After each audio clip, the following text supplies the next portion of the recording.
Hi everyone, hope you're doing well from wherever you're watching this channel, depending on your time zone.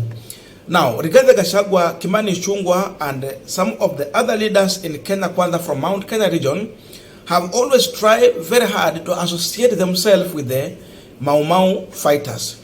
You would hear them referring to themselves as either Mau Mau fighters or sons of Mau Mau.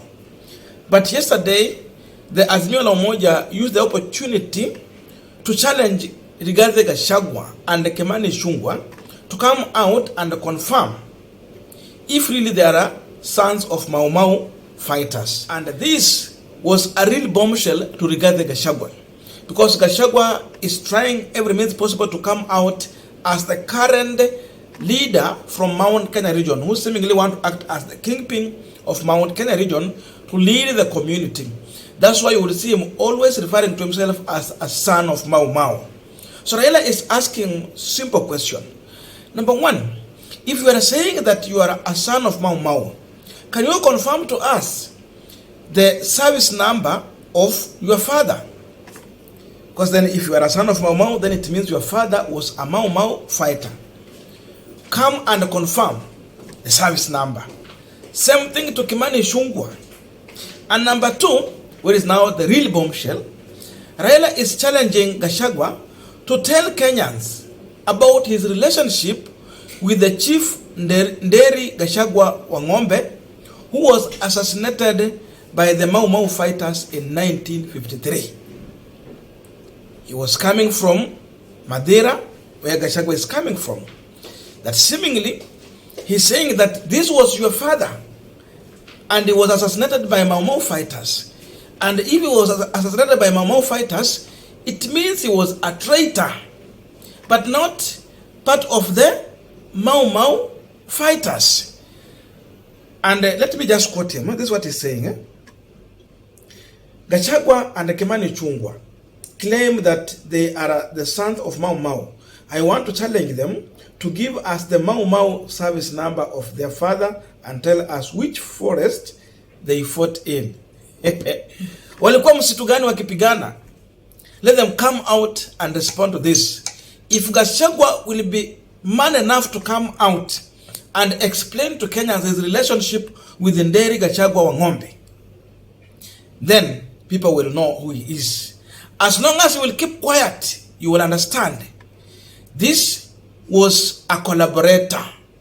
Just like what Mwangi wa Iria told us, that hao ndo walikuwa wanakula chakula ya wazungu huko, home gas ya wazungu, then it means Mwangi wa Iria was right. Listen to this shortly. You have been bragging all along that you are the sons of Mau Mau.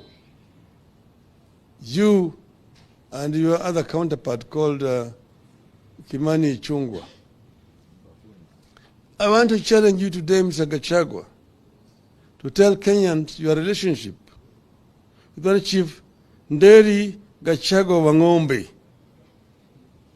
who was assassinated by the Mau Mau in 1953 because of his collaboration with the brutal colonial regime. That Gachagua came from Madeira. So I want you to come clean and tell the Kenyans what is your relationship with that Nderi Gachagua Wang'ombe, the collaborator, so that people can then understand. And tell us also, if your father was a Mau Mau, what was his service number in the Mau Mau movement? The same thing with Ichung'Wah. We have said.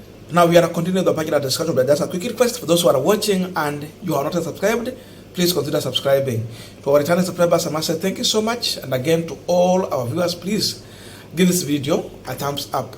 Thank you so much, and back to this discussion.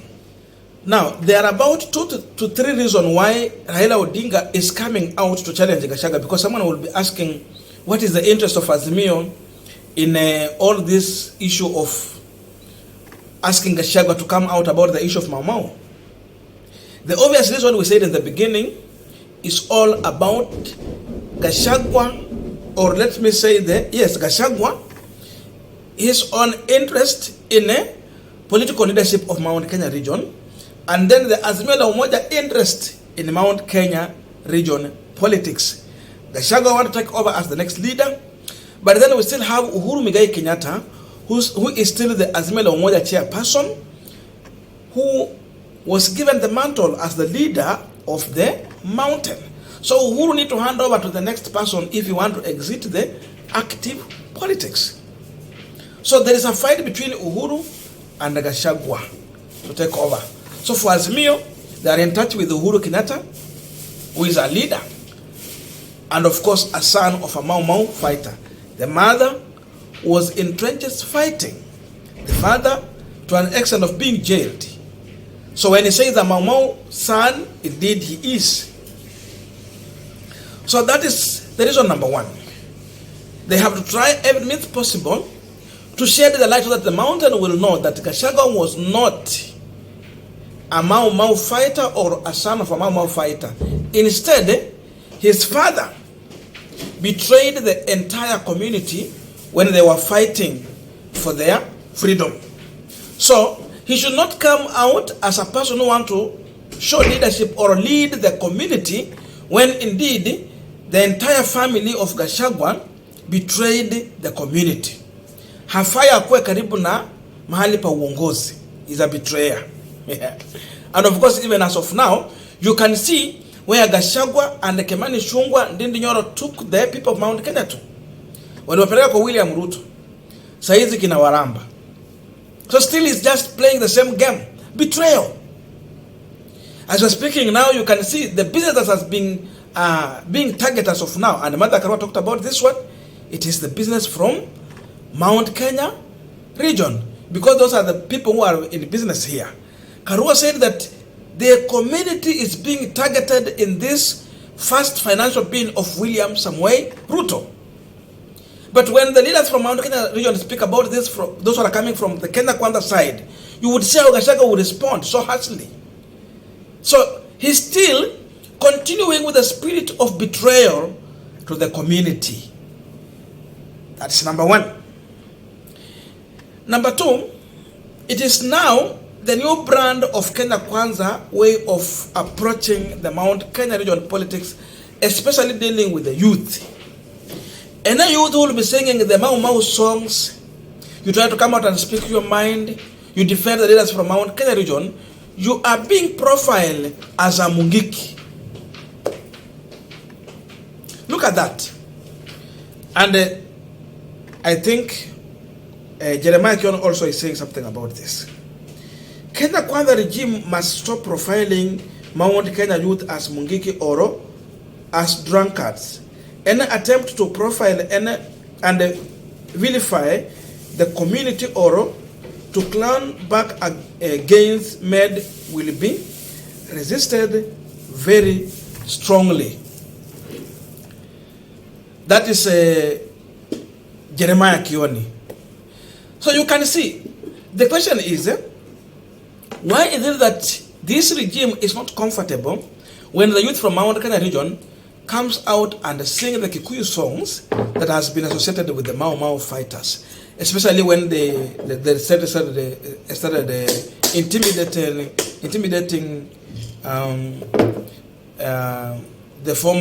the ex Mungiki leader. They intimidate him.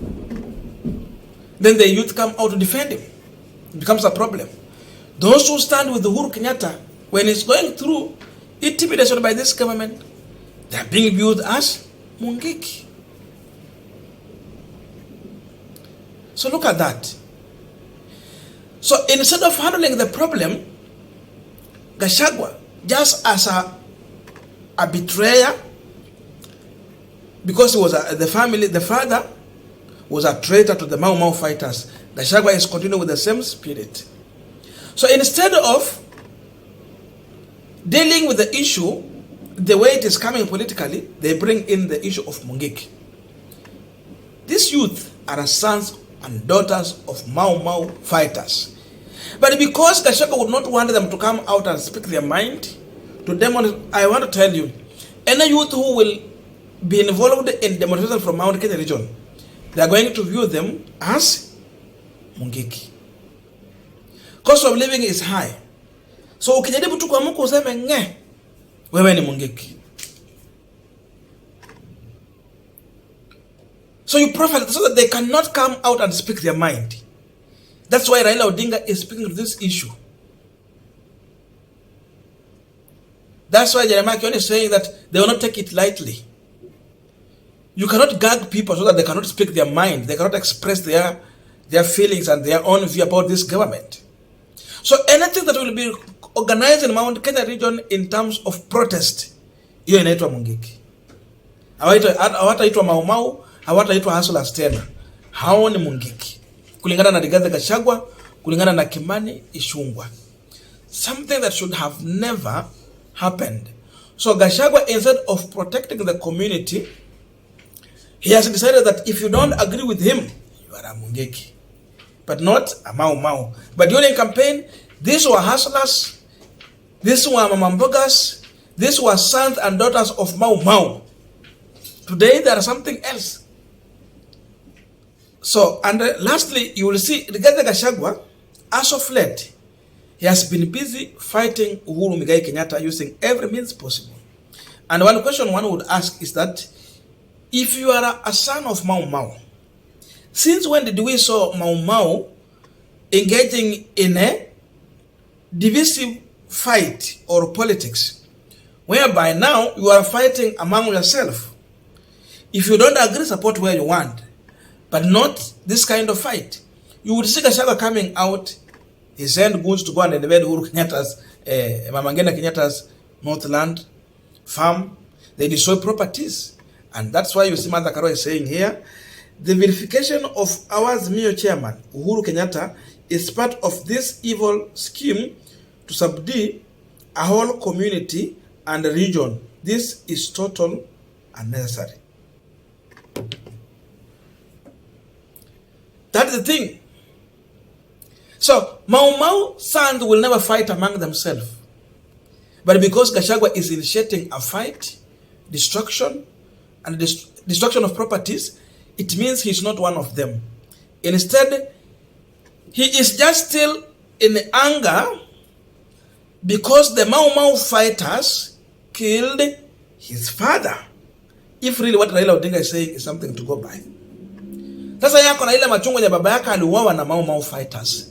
Because of that, he is in a revenge mission but nothing else. Okay? So Gachagua seemingly is being portrayed as a man who is fighting the sons and daughters of Mau Mau fighters. The reason could be he want to revenge. Hawa watu waliua baba yangu, tadili na hawa. So because of this, Gachagua, Kimani Ichung'Wah should never try to associate themselves with the Mau Mau fighters, because they are not one of them. They have never been there. Instead, they were collaborators, betrayers, and traitors of the community. Thank you so much. Let us meet at the comment section for coordination of this conversation.